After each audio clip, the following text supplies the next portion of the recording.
Zuba duba duba danga. Zuba duba duba dang. Rasta Motion, Scratchy and Zuma, also known as the Easy Crew. Crime fighters, they're very special agents, playing reggae when the work is true. Give it up, give it up, give it up for the Easy Crew. Solving mysteries in the neighborhood, always there to make a bad thing good. What year was this? Like freshman year? 2007, freshman year. So I come in from winter break, I open the door and, you know, Bob's there and I'm just like, let's loft the beds. Like, I don't think I said hello first. I think I like walked in the door and was like, you want to loft? You want to put the beds in on top? Bunk them? You want to bunk the beds? Well, we'd have so much more room for activities that way. I know. God, that movie hadn't even come out. I know. That's exactly what we were doing. We wanted room for activities. Like, we need more space for when people come over, when we have all these parties. Obviously. We're cool guys. You guys throw a lot of parties after this? Yeah, sure. Yeah. God, We definitely threw at least one. we did throw one. God.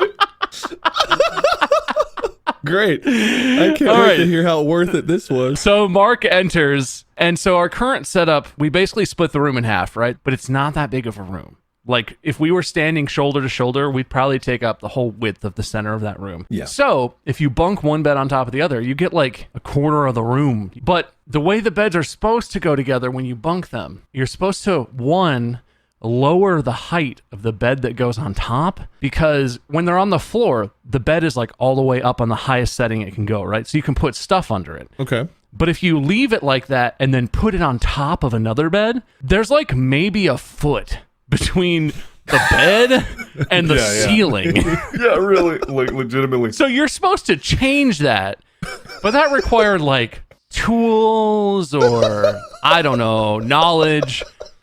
We didn't know how to do that, so we didn't do that. Of course not. So we're looking at this and we're like, yeah, I don't think we can't adjust your bed. I think, and Mark is like, that's fine. I'll sleep up high.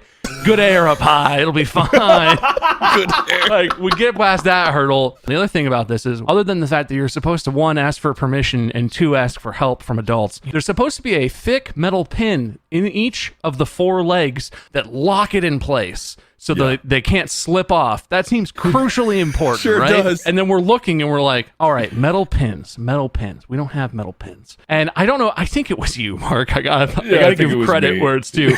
We're sitting there like brainstorming, and Mark like goes into his wardrobe and turns back to me with a pair of scissors and a plastic clothes hanger.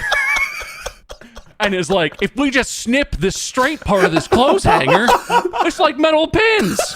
It was the perfect size. It fit perfectly. It was the right diameter.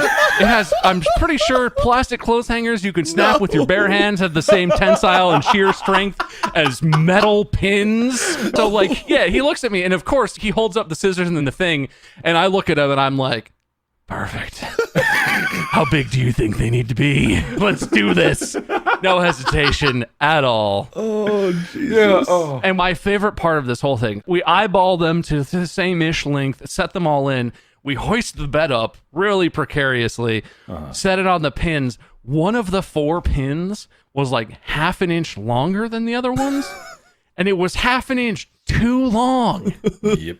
So the bed, the weight of that corner of Mark's bunked bed, which is now like 10 feet off the ground, the weight of that bed is sitting on the plastic clothes hanger. And we sort of like, I don't remember the conversation, but we looked at it for maybe a second, like 10 seconds total. And then Mark was just like, fuck it. Of course. Yeah. And just climbed up. And so for the entire rest of that school year, Mark's bunk bed, 1/4 of the legs was supported by like a 1/4 inch thick piece of plastic. You should be fucking dead.